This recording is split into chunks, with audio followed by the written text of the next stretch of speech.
Hello everyone.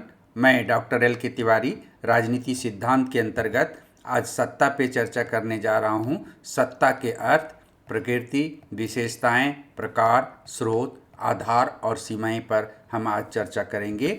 सबसे पहले हम सत्ता के अर्थ को जानेंगे कि सत्ता क्या है। प्रत्येक व्यक्ति या देश अपनी शक्ति को औचित्यपूर्ण बनाने के लिए अनेक प्रयास करता है।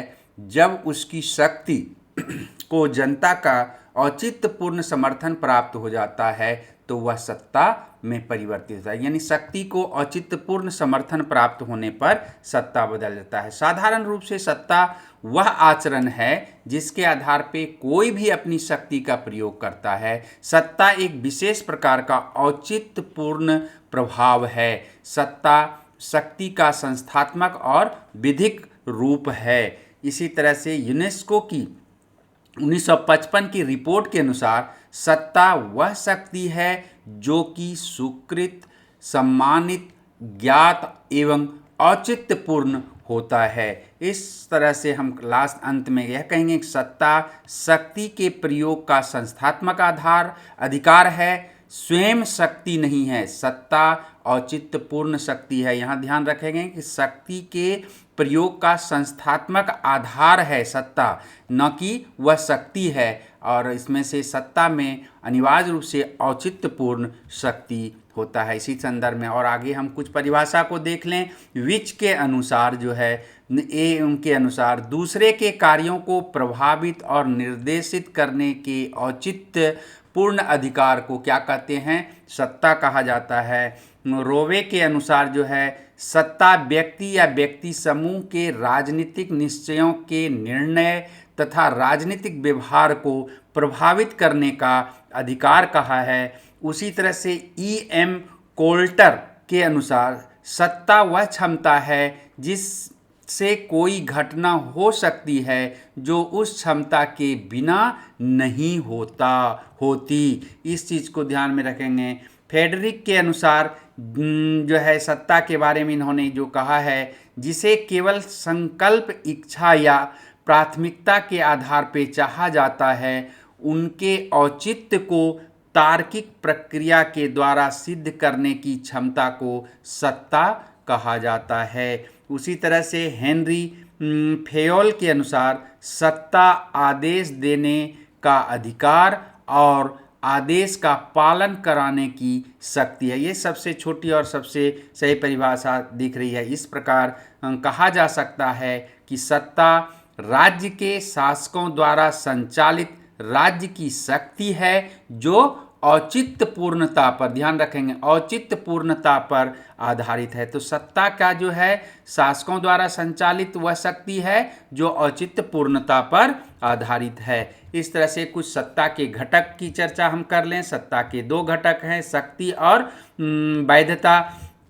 शक्ति का अर्थ है अपनी इच्छा अनुसार दूसरे से अपने आदेश का पालन कराना। जब शक्ति को जनता का औचित्यपूर्ण समर्थन मिलता है तो इसे वैधता प्राप्त हो जाती है। समाज में व्यवस्था कायम रखने के लिए शक्ति और वैधता दोनों एक दूसरे की मदद करते हैं। सत्ता को प्रभावी रखने के लिए शक्ति और औचित्यपूर्णता दोनों ही महत्वपूर्ण भूमिका अदा करते हैं। सत्ता की कुछ प्रकृति भी हैं, जैसे दो प्रकृतियां हैं। औपचारिक सत्ता का सिद्धांत, इसमें क्या होता है कि उच्च अधिकारी निम्न अधिकारी को जो आदेश देते हैं, बिना कुछ सोचे समझे उस आदेश का पालन निम्न अधिकारी कर लेते हैं। तो इससे तरह के जो है कार्य जो है औपचारिक सत्ता कहा जाता है। दूसरा है स्वीकृति का सिद्धांत। अधीनस्थ अपनी योग्यता व समझ के दायरे में आदेश का पालन करता है, यानी उच्च अधिकारी कोई भी आदेश देता है तो अधीनस्थ जो है उसको अपनी योग्यता और समझ के आधार पर जो है उसको आंख बंद करके पालन नहीं करता है।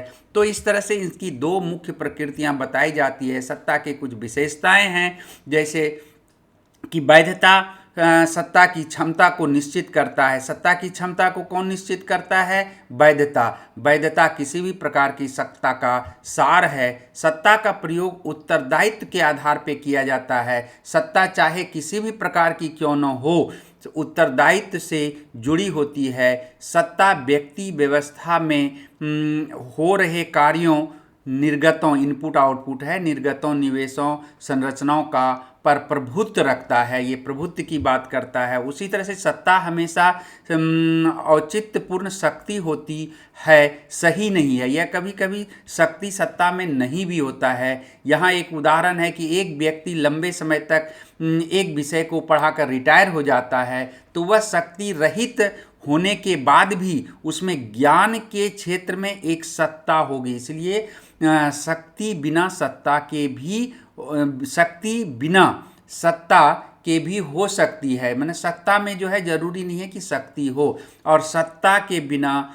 शक्ति के भी होने की संभावना है। उसके अलावा जो है सत्ता विवेक पर आधारित होता है। डहल के अनुसार सत्ता का मूल तत्व विवेक है। फेडरिक के शब्दों में, जिस व्यक्ति के पास सत्ता होती है, मेरे विचार से यानी फेडरिक के विचार में, उसके पास विवेकपूर्ण व्याख्या करने की योग्यता होती है। सत्ता एक प्रबंधकीय अधिकार है, इसका प्रत्यायोजन ऊपर से होता है। सत्ता प्रबंधात्मक कार्यों की कुंजी भी है। सत्ता पद में निहित होती है, अतः यह पदाधिकारियों को प्राप्त अधिकार है। सत्ता संगठन के निर्माण का आधार है। सत्ता के कुछ स्रोत हैं या प्रकार हैं। तो सत्ता के स्रोत और प्रकार कई प्रकार से करते हैं, क्षेत्र, प्रशासन, राजनीतिक आधार पे। हम यहाँ पे मैक्स वेबर के द्वारा सत्ता के जो 3 प्रकार बताए हैं, परंपरागत सत्ता, कानूनी, विवेकपूर्ण या तर्कसंगत सत्ता, और करिश्माई सत्ता, इसी की हम चर्चा करेंगे। परंपरागत सत्ता जो है उसके अंतर्गत यह होता है कि जब प्रजा या अधीनस्थ कर्मचारी अपने शासक या वरिष्ठ अधिकारियों की आज्ञा या आदेश का पालन करते हैं, तो इस तरह के परंपरागत सत्ता होते हैं। यह राजतंत्र में विशेष रूप से देखने को मिलता है। इसमें जो है देखने को मिलता है, प्रशासनिक दृष्टि से अधीनस्थ वर्ग अपने वरिष्ठों की बात इसलिए मान लेता है कि ऐसा युगों से चला आ रहा है जो है, इसलिए इस तरह की सत्ता जो है ब्रिटेन में हम देखने को मिलते हैं। कानूनी, विवेकपूर्ण या तर्कसंगत सत्ता जो है, इसमें इसके पीछे संवैधानिक नियम होते हैं। प्रशासनिक और राजनीतिक पद को जो शक्तियां मिलते हैं वो कुछ कानून होते हैं। कोई भी व्यक्ति कानून से बड़ा नहीं होता। इस प्रकार सत्ता का आधार कानून का शासन होता है। आधुनिक नौकरशाही इसी प्रकार के सत्ता का प्रयोग करते हैं। अमेरिका का राष्ट्रपति और भारत का राष्ट्रपति इसी प्रकार के सत्ता का प्रयोग करते हैं। इसमें सब कुछ जो है क्या है, कानून की सीमा के दायरे में रहकर काम करना पड़ता है। और इसके अलावा जो है हम देखते हैं करिश्माई सत्ता। करिश्माई सत्ता जब जनता या अधीनस्थ कर्मचारी अपने शासक या वरिष्ठ अधिकारियों की आज्ञा का पालन उनके व्यक्तिगत छवि, याद रखेंगे कानूनी सत्ता करिश्माई सत्ता में व्यक्तिगत छवि के कारण होता है, तो वह सत्ता करिश्माई सत्ता हो जाता है। इस तरह के सत्ता के ढेर सारे उदाहरण हैं, जैसे चीन में माओ, जर्मनी में हिटलर, इटली में मुसोलिनी, स्पेन में जनरल फ्रैंको, भारत में जैसे महात्मा गांधी, सुभाष चंद्र बोस, मिस्र में कर्नल नासिर, यूगोस्लाविया में मार्शल टीटो, अफ्रीका में नेल्सन मंडेला, रूस में स्टालिन, लेनिन, इराक में सद्दाम। इस तरह के जो है इनके आदेश को वहाँ की जनता मानने को तैयार थे, कुछ भी करने को तैयार थे। तो इस तरह की जो ये सत्ता है वह करिश्माई सत्ता है। करिश्माई सत्ता के आगे पीछे से कोई उसका अलग से पहले से सपोर्ट नहीं होता, लेकिन उस व्यक्ति का खुद का व्यक्तित्व उस पर निर्भर करता है। सत्ता के कुछ आधार हैं। किस आधार पे? सत्ता के आधार सबसे पहला तो हम ये लोक कल्याण पर आधारित होता है, जनता के हित की इसमें बात की जाती है। मूल आधार औचित्य पूर्णता पर है, विश्वास और मूल्यों पर यह आधारित होता है। सत्ता का आधार कानून भी होता है, विचारों की एकता, विभिन्न दंड विधान, अधीनस्थों की प्रकृति, पर्यावरण, दबाव, ये सब सत्ता के आधार होते हैं। इसके साथ साथ सत्ता के आधार में जो है औचित्यपूर्ण ही सत्ता की नींव है। इसके द्वारा ही शासक की शक्तियों को वैधता मिलती है। इसके अलावा सत्ता के पालन क्यों करा जाता है?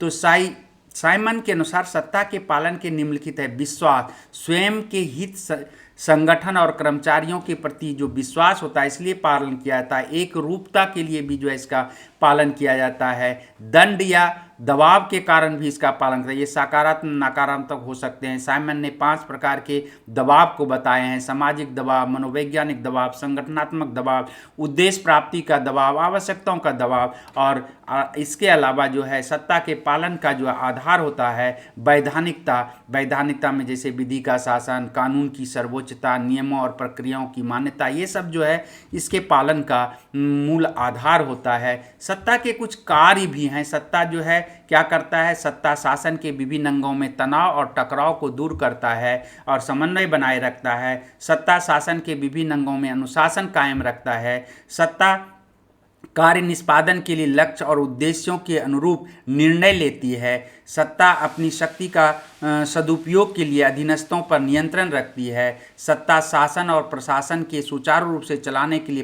प्रत्यायोजन यानी शक्ति का हस्तांतरण भी करते हैं। सत्ता राष्ट्रीय विकास के लक्ष्य को पूरा करता है। और इस प्रकार हम कह सकते हैं कि सत्ता जो है लक्ष्य को प्राप्त करने के लिए के साथ साथ अधीनस्थों में जो है समन्वय, समायोजन, नियंत्रण, अनुशासन को बनाए रखती है। तो इस तरह से सत्ता के कुछ सीमाएं भी हम यहाँ पर चर्चा करने जा रहे हैं। और वह सीमा यह है कि सत्ता निरंकुशता को रोकने के लिए आंतरिक और बाह्य प्राकृतिक उद्देश्यगत या प्रक्रिया संबंधी कुछ प्रतिबंध हैं जो कि सत्ता को जो है नियंत्रित करता है, निरंकुश होने से रोकता है। अंतर्राष्ट्रीय दबाव भी जो है जो सत्ता को जो है मनमाने करने से रोकता है। मानवाधिकार जो हैं वो सत्ता को रोकता है। औचित्य पूर्णता के बिना सत्ता कोई काम नहीं करता है और वह वैधता देती है। इसलिए कोई भी संवैधानिक कानून और राजनीतिक परिस्थितियों को ध्यान में रखकर अपने शक्ति या सत्ता का प्रयोग करते हैं। आज अंतर्राष्ट्रीय युग में अंतर्राष्ट्रीय विधि, संगठन, संधि, समझौते आदि का राष्ट्रीय सत्ता पर प्रतिबंध है। कोई भी देश विश्व जनमत की अवहेलना नहीं कर सकता है। और अंत में हम यही कहेंगे कि राष्ट्रीय स्तर पर विभिन्न प्रकार के संगठन, दबाव समूह, छात्र संघ, प्रतिपक्ष, प्रेस, न्यायपालिका, जनमत आदि जो हैं सत्ता को सीमित करता है। तो इस तरह से इस वीडियो के अंतर्गत हम देखें कि सत्ता क्या है और उनके